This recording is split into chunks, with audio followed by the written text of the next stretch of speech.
순절입니다. 렌트라고 하죠. 그래서 십자가 옆에 펄펄색으로 이렇게 데코레이션을 했습니다.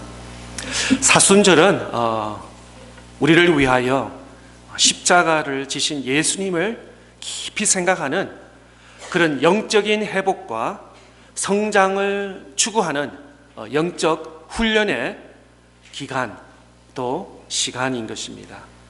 그래서 예로부터는 예수 그리스도, 우리 그리스도인들은 40일, 성경에서 나타나는 40일은 굉장히 의미가 있는 그런 숫자인 것입니다. 우리가 잘 아는 이스라엘 백성들이 광야에서 40년 동안 하나님께서 광야 훈련을 시켜 주셨습니다. 또 예수님께서 40일 밤낮 금식하시고 예루살렘과 또 갈릴리 사역을, 이 땅에서 하나님 나라를 선포하는 그 사역을 시작하시기 전에 40일 금식을 하시면서 기도한 것을 우리가 볼 수 있습니다. 이렇게 40일이라는 것은 성경적으로 굉장히 의미가 있는 그런 시간인 것입니다. 그래서 우리 교회에서는 지난 수요일 날 제수요 예배를 드리면서 회개하며 하나님께 보혈의 찬양을 올려드렸습니다.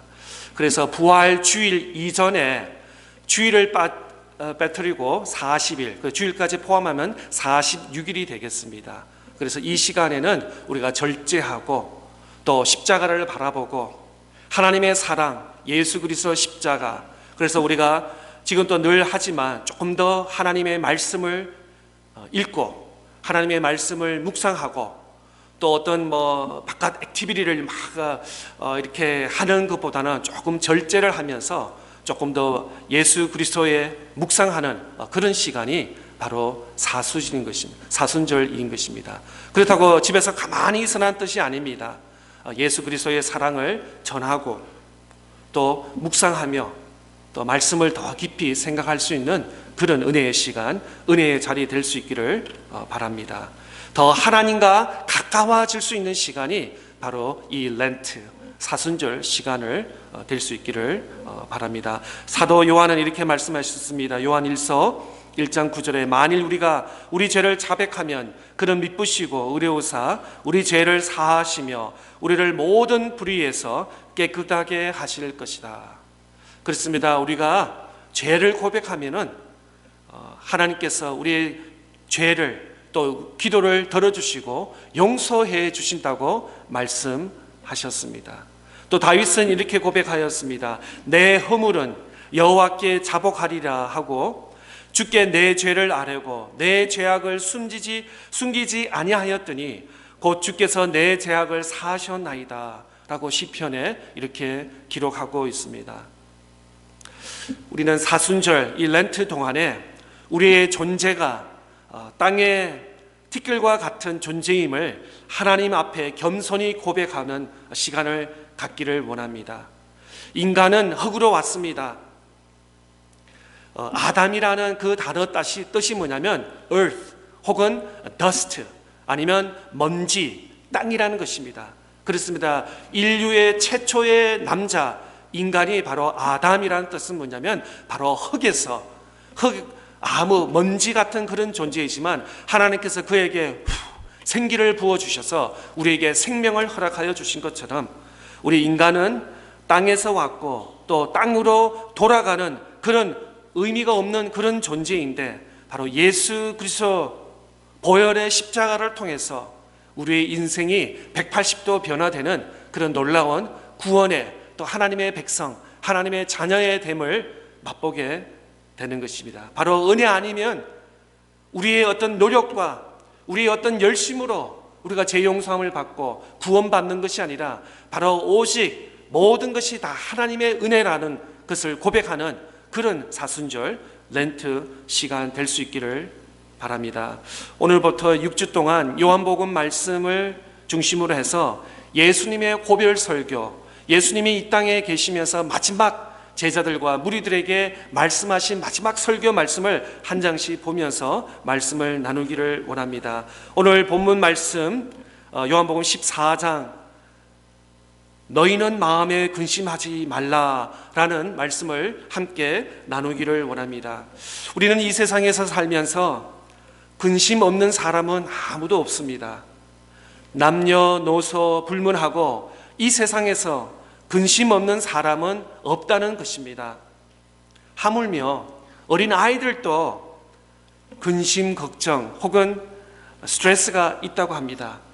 혹시나 나의 실수와 나의 잘못을 우리 아빠 엄마가 알게 되면은 계속해서 이전처럼 나를 사랑할까? 라는 그런 어린아이 같은 그런 마음 속에, 아니면 내가 큰 잘못을 했는데 내일부터 학교 가는 런치를 색을 해 주실까? 라는 그런 걱정, 근심이 있다는 것입니다. 아니면 내가 좋아하는 스포츠 혹은 클럽팀에 어떻게 퍼포먼스에서 오디션을 받아서 들어갈 수 있을까? 못 들어갈까? 라고 하면서 어떻게 보면 이 세상에서 어린아이부터 시작해서 굉장히 경쟁과 어떤 씨름하는 그런 모습을 보게 됩니다. 그뿐 어린아이뿐이겠습니까? 학업을 하는 학생들, 젊은이들, 또 직장, 사업을 경영하시는 분, 특별히 요즘에 팬데믹을 통해서 굉장히 어렵다고 하는데 이 위기를 잘 이겨나갈 수 있을까라는 그런 염려, 근심이 있다는 것입니다.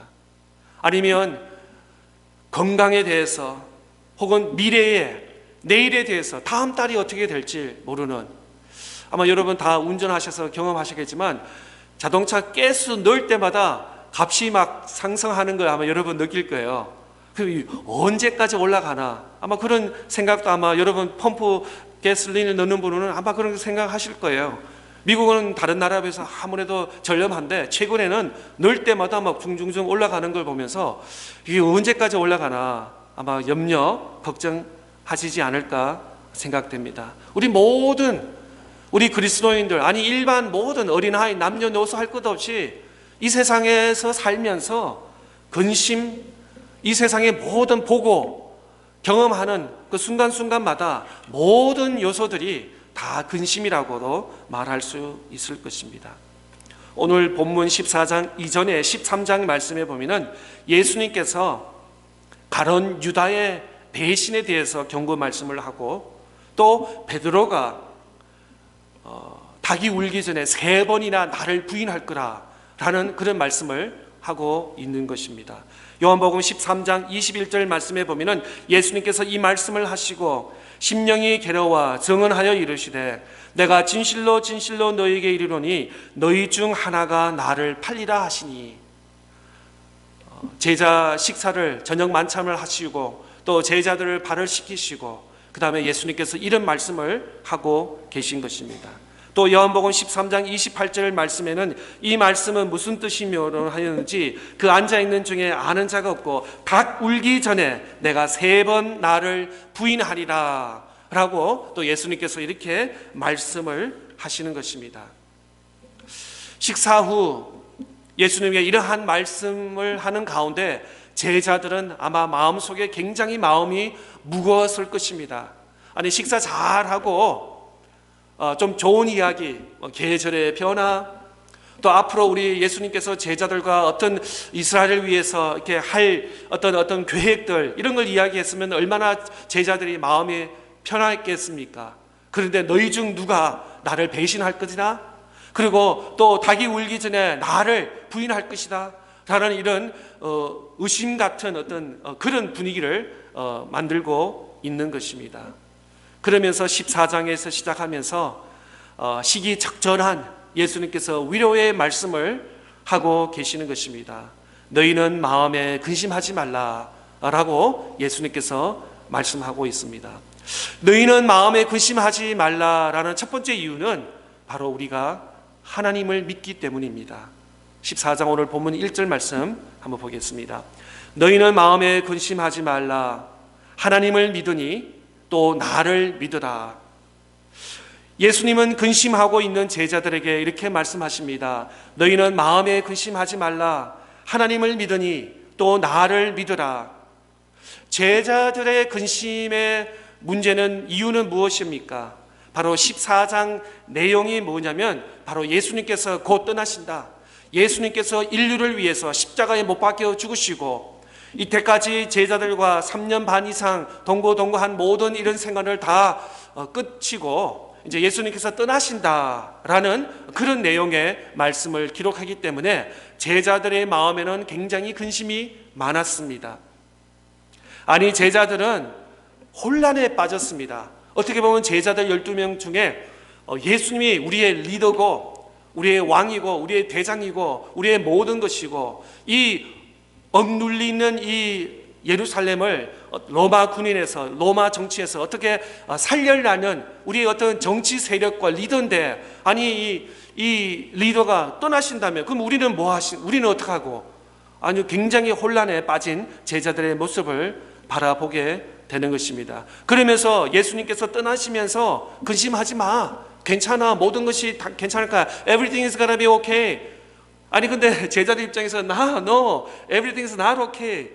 예수님이 가시면서는 그냥 흘린 아주 쉬운 말, 다 괜찮다, 걱정하지 말라라고 하지만 제자들 마음속에는 아마 바위 같은 돌이 어깨에 쿵 앉은 아마 그런 느낌일 것입니다.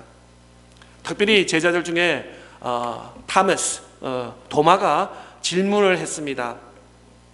14장 5절 말씀에 보면은 도마가 이르되 주여, 주께서 어디로 가시는지 우리가 알지 못하거늘 그 길을 어찌 알겠사옵나이까. 아니, 예수님 말도 많은, 내가 간다는데 어디 가신다는 말도 안 하는데 우리가 어떻게 안심하고 근심하지 않고 어떻게 마음 편안하게 앉아 있을 수 있겠습니까? 라는 말씀인 것입니다. 우리가 잘 아는데도 도마는 의심이 많은 사람입니다. 의심 자체는 나쁜 것이 아닙니다. 가끔은 우리 믿는 성도들도 하나님에 대해서 또 성경에 대해서 의심하는 것이 당연한 것입니다. 그런데 이 의심을 통해서 믿음으로 가는 과정을 되시기 바랍니다. 오히려 의심하면서 교회를 떠난다든지 하나님의 말씀을 부정한다든지 하나님을 신뢰하지 않고 믿지 않는다든지 그런 불신앙으로 가는 것이 아니라 의심을 통해서 더 하나님의 살아계신과 역사하신과 의심을 질문을 통해서 더 살아계신 하나님의 말씀과 뜻을 깨닫는 그런 믿음의 통로로 갈 수 있는 그런 과정이 될 수 있기를 바랍니다. 도마의 질문은 핵심은 우리의 미래가 어디에 있습니까? 아니, 예수님이 이때까지 우리와 함께 하셨고 로마 제국과 로마 군대를 다 앞뭉쳐서 우리가 다시 예수님 중심으로 이렇게 새 나라를 세워나가야 되는데 예수님께서 떠나시다니, 아니 2박 3일 어디 잠시 다녀오는 것도 아니고 영원히 간다는 그 말에 제자들은 굉장히 혼란스럽고 걱정이 태산일 것이었습니다. 우리는 지금까지 주님을 따른다고 여기까지 왔는데 당신이 떠나버리신다면은 도대체 우리는 어떻게 되는 것입니까? 미래에 대해서 굉장히 불안한 것입니다. 주님을 3년 동안 따라다니면서 주님이 하시는 말씀을 정확하게 이해도 하지 못한 제자들의 모습을 바라보면서 제자들은 혼란과 다른 것이 아닌 바로 왜 이렇게 되었을까? 왜 예수님이 갑자기 곧 D-Day가 왔는데 우리가 이제 로마 제국을 물리치고 이제 자리를 잡을 그 시기가 왔는데 예수님께서 떠나자니, 이런 말도 안 되는 소리였습니다. 그것은 하나님의 말씀의 의도를 깨닫지 못했기 때문에 그런 것입니다. 더 나아가서 하나님의 말씀에 대해서 무지하고 또 예수 그리스도가 누구신지, 예수님을 따라다녔지만 진정한 예수님이 누구신가를 이 제자들은 깨닫지 못했습니다.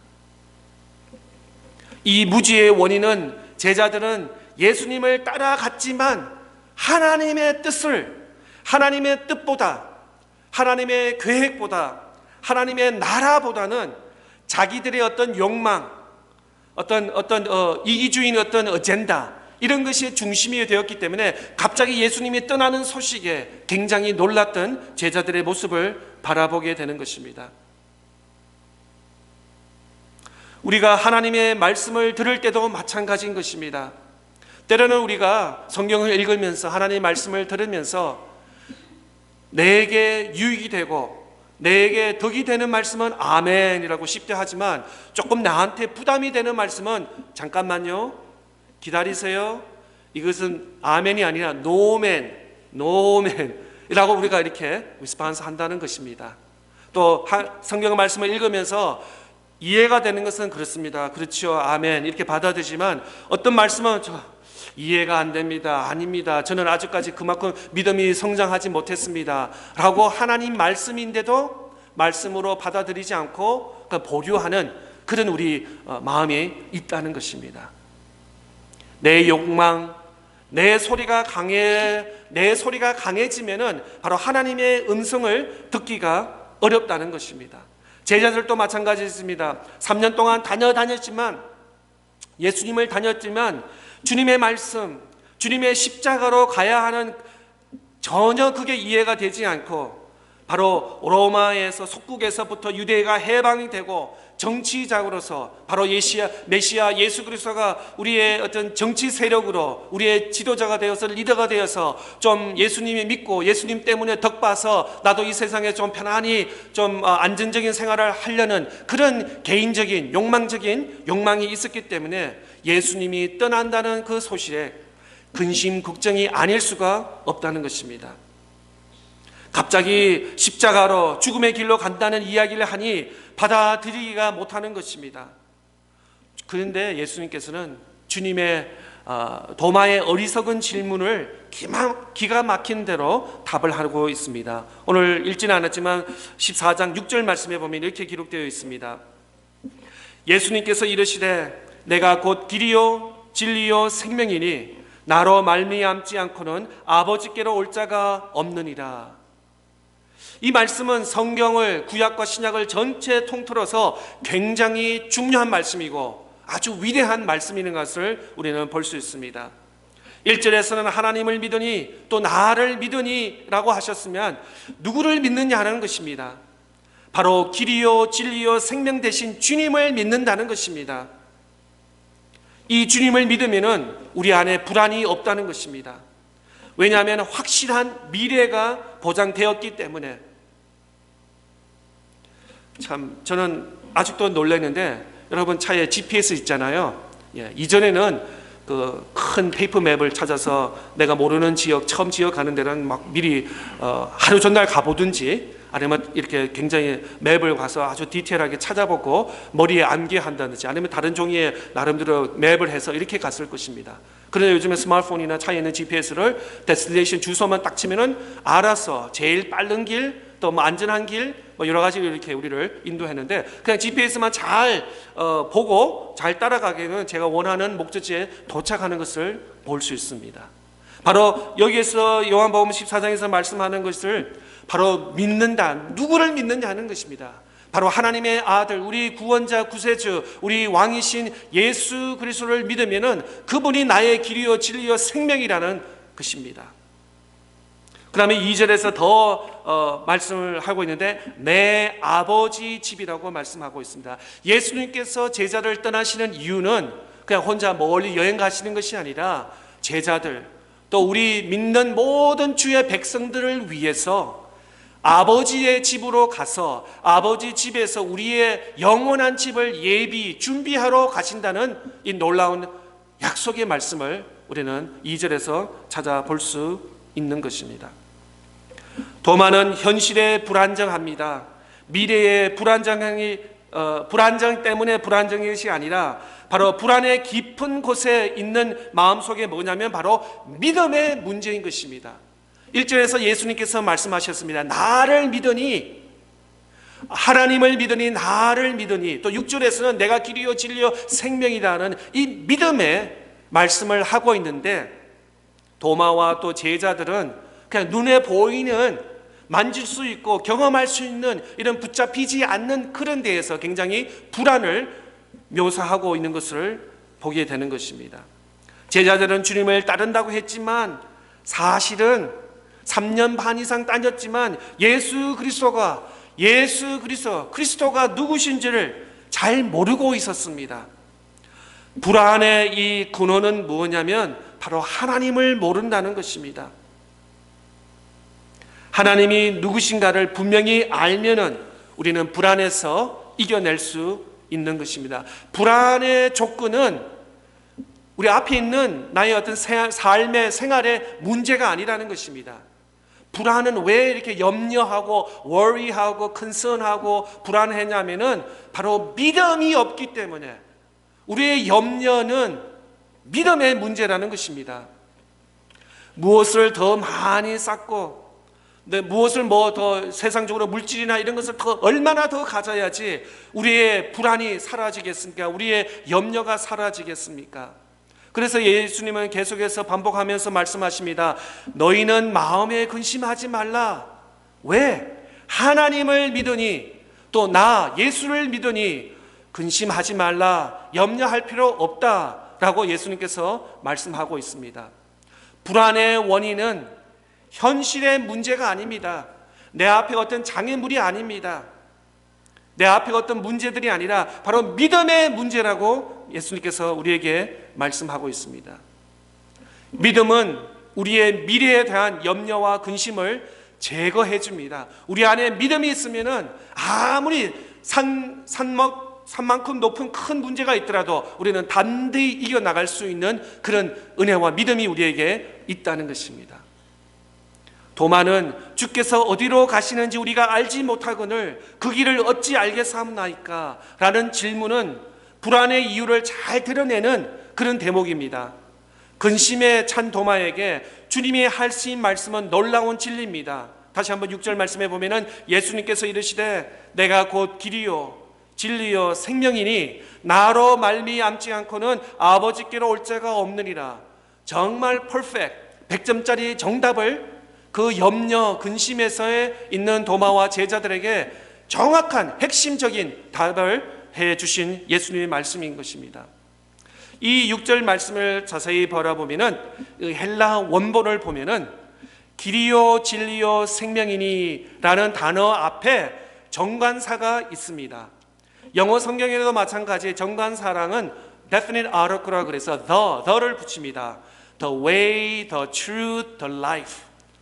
그냥 way, a way, 그 많은 수많은 길 중에 하나가 아니라 예수님의 길은 the way, 한 가지 길, 그 다음에 진리, 생명. 예수님 길은 세상의 많은 길 중에 하나가 아니라 예수님이 우리의 길이요 진리요 생명이라고 말씀을 하고 있는 것입니다.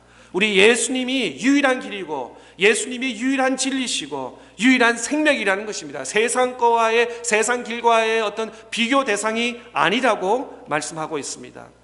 이것 때문에 세상은 기독교를 독선이라고 강하게 비판하면서 이거 잘못됐다, 너무 이기주의다, 어떻게 구원의 생명이 예수님에는 있냐, 다른 길도 있지 않을까라고 세상 사람들 우리에게 이렇게 유혹하고 있습니다. 그러나 절대적 진리는 답이 없습니다. 여러분, 수학에는 정확한 답이 있습니다. 예를 들어서 어떤 2 곱하기 2는 4지, 내일은 5가 될 수도 있고 그 다음날은 7이 될 수 있고, 이렇게 변하는 숫자가 아닙니다. 어떤 절대적인 것입니다. 마찬가지 구원에도 마찬가지인 것입니다. 죄 용서함 갖고 진리와 생명에 되신 것은 여러 가지 길이 아니라 오직 하나인 예수 그리스도를 말씀하고 있는 것입니다. 오늘날 우리가 믿는 하나님에 대한 분명한 태도가 필요한 것입니다. 기독교에 대한 공격이 강해지면서 그러나 우리는 외부적인 환경 때문에 주눅길 필요가 없습니다. 중요한 것은 우리의 신앙의 태도인 것입니다. 누가 뭐라 하더라도 예수 그리스도가 길이요, 예수 그리스도가 진리요, 예수 그리스도가 생명이라는 것을 우리가 마음속에 새기고 아멘으로 하답하며 그렇게 우리가 준행하면서 그리스도의 삶을 살아야 될 줄 믿습니다. 예수님만을 통해서 우리가 구원이 있습니다. 다른 종교와 다른 이단들에서는 여기도 있고 저기도 있고 그게 우리가 휩쓸릴 필요가 없는 것입니다. 오직 하나님의 아들 예수 그리스도 예수 안에만 죄 용서함과 진정한 길이요 진리요 생명이 거기에 있음을 우리가 마음으로 믿고 받아들여야 될 줄 믿습니다. 두 번째로 예수님께서 너희는 마음에 근심하지 말라라는 그 이유가 바로 내 아버지 집에 거할 곳이 많기 때문에. 오늘 본문 2절 말씀 보겠습니다. 내 아버지 집에 거할 곳이 많도다. 그렇지 아니면 너희에게 일렀으리라. 내가 너희를 위하여 거처를 예비하러 가노라. 예수님께서 제자를 떠나시는 이유는 바로 제자들과 또 온 인류의 우리 믿음의 백성들을 하늘나라 천국을 준비하러 가시는 예수님의 손길을 바라보게 되는 것입니다. 내 아버지 집에 거할 곳이 많도다. 내가 너희를 위하여 거처를 예비하러 가노라 라고 말씀하고 있습니다. 우리가 잘 아는 히브리서 11장 말씀에 보면 믿음의 장인데 아브라함을 가리켜서 아브라함 자신이 돌아갈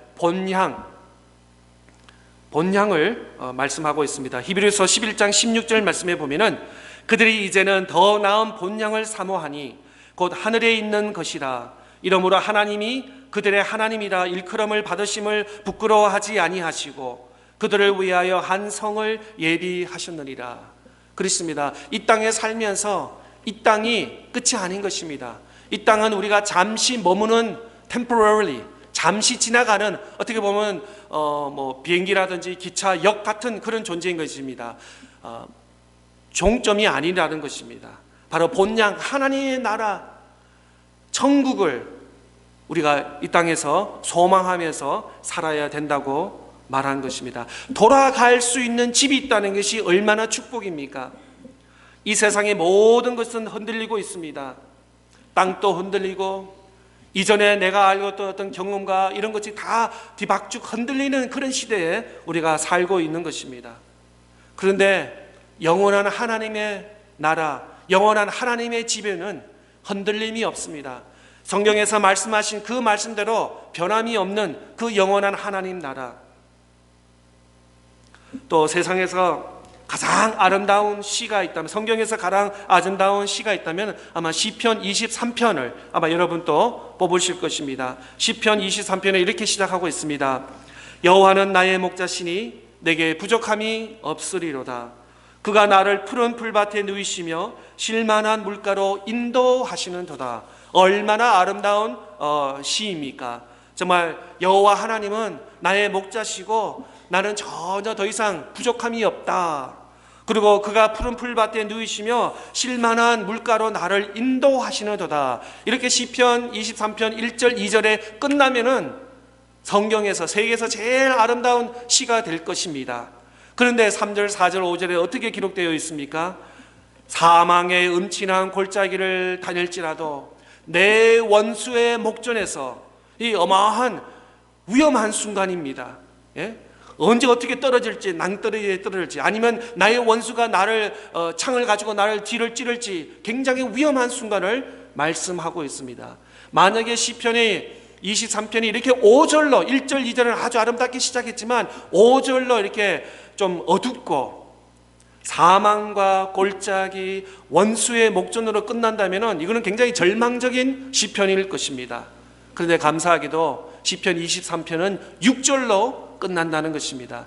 6절에 이렇게 기록하고 있습니다. 여호와의 집에 영원히 살리로다 라고 시편 23편에 이렇게 끝을 맺고 있습니다. 5절로 끝난다면 굉장히 절망적인 것입니다.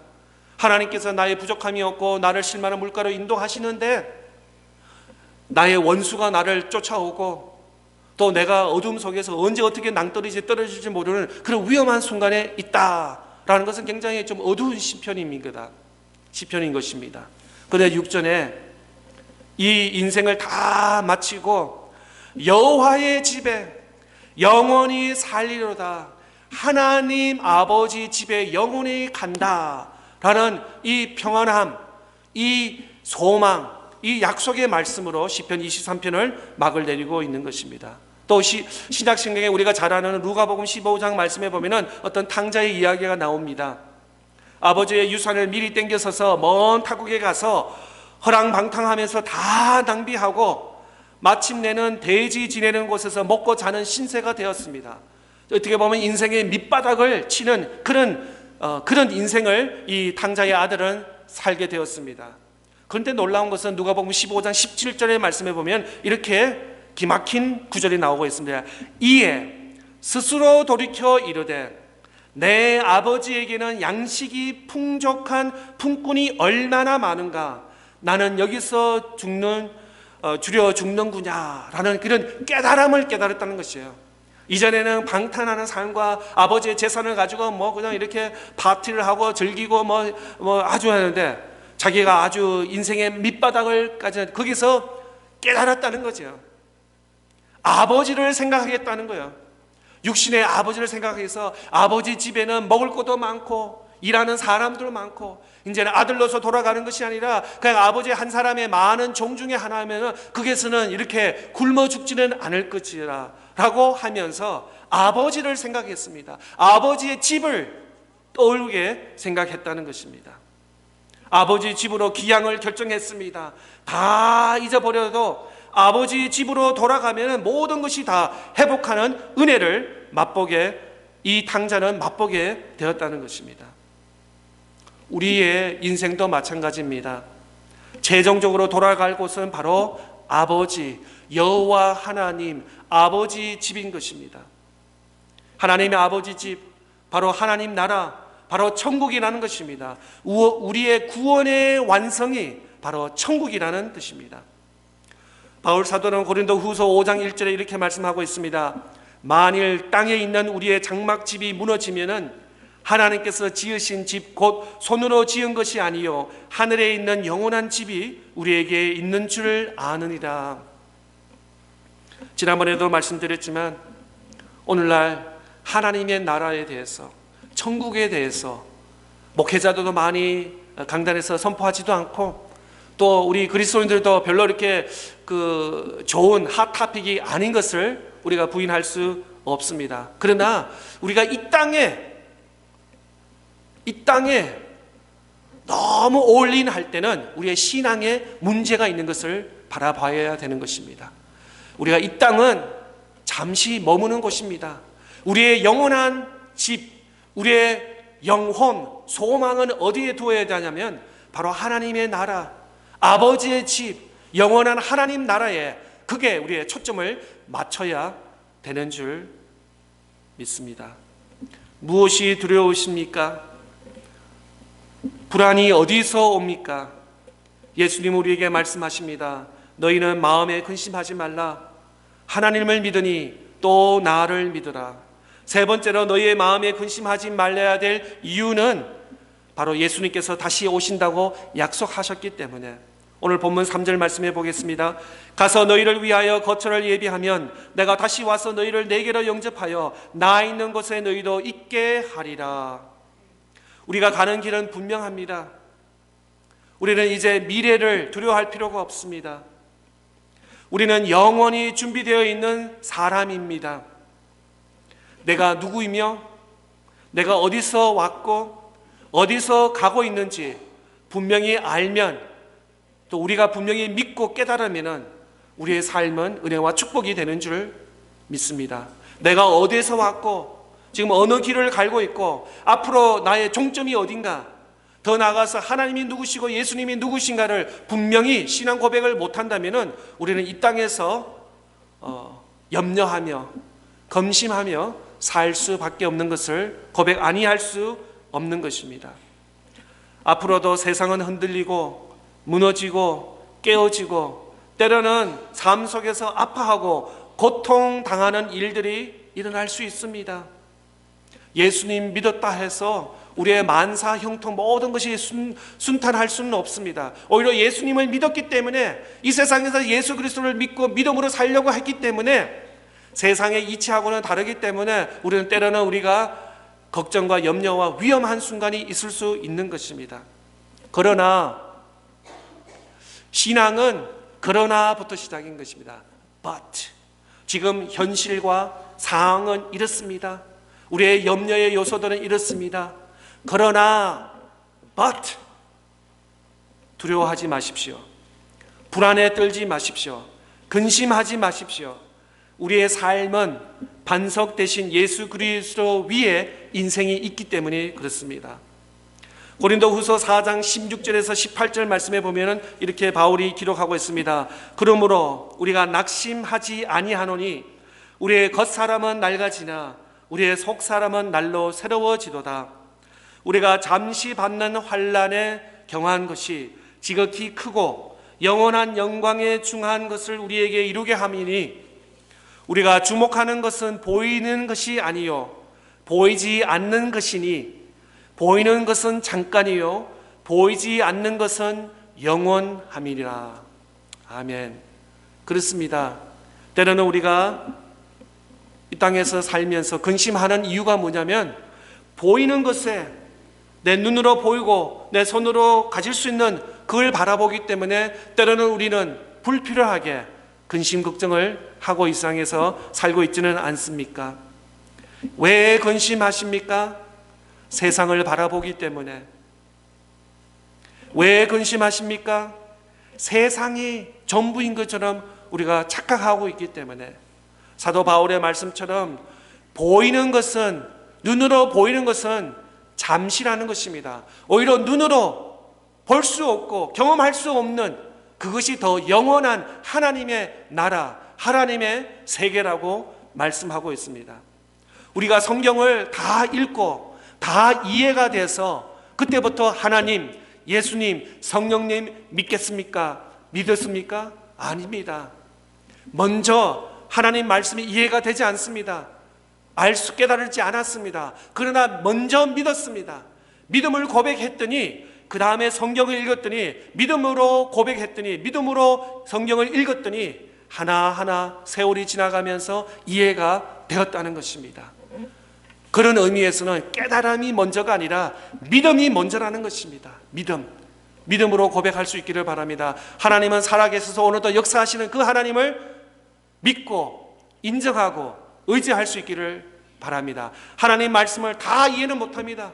다 이해를 못하지만 이것은 진리 되시고 생명 되신 구원 되신 죄인들을 용서할 수 있고 구원할 수 있는 하나님의 말씀이라고 믿고 믿음으로 고백하면서 우리가 읽어나가면 하나님께서 놀랍게 성령을 통해서 우리를 이해시켜 주시고 깨닫게 하여 주시고 우리 안에 더 믿음을 풍성하게 해 주실 것입니다. 출발이 믿음이라는 것입니다. 믿음. 성경을 다 알고 신앙생활 몇 년 후에 다 깨달았기 때문에 믿는 것이 아니라 아무것도 잡히는 것이 없지만 먼저 믿음을 고백하시기를 바랍니다. 성경 말씀을 믿으시기 바랍니다. 믿음으로 하나님을 고백하시기를 바랍니다. 믿음은 하나님을 의지하는 것입니다. 믿음은 하나님을 신뢰하는 것입니다. 믿음의 세계로 바라보면서 이 세상의 근심, 걱정, 염려를 다 이길 수 있는 저와 여러분 다 될 수 있기를 바랍니다. 마지막으로 빌립보서 4장 6절 말씀 읽겠습니다. 우리 다 같이 한번 읽을까요? 시작. 아무것도 염려하지 말고 다만 모든 일에 기도와 간구로 너희 구할 것을 감사함으로 하나님께 아뢰라. 아멘. 그렇습니다. 사도 바울은 우리에게 이렇게 말씀하고 있습니다. 아무것도 염려하지 말고 오히려 염려한다는 그 자체가 뭐냐면 하나님을 불신한다는 것입니다. 하나님을 믿지 않는다는 것입니다. 나를 믿는다는 것입니다. 나의 경험과 나의 어떤 과거를, 주목을, 힘을 믿는다는 것입니다. 오히려 염려하지 말고 오히려 모든 일에 기도와 간구, 하나님께 기도하라는 것이야. 감사함으로 하나님께 나아가라는 것입니다. 오히려 우리 그리스도인들은 염려 대신에, 걱정 대신에, 절망 대신에 오히려 그런 요소들이 내 앞에 있으면은 우리가 기도해야 될 줄 믿습니다. 기도, 하나님을 믿고 하나님을 의지하고 기도할 때 우리의 모든 염려, 걱정, 걱정이 다 사라지고 하나님이 주시는 평화, 기쁨, 감사가 넘치는 그런 복된 삶을 살 수 있기를 바랍니다. 우리 말씀을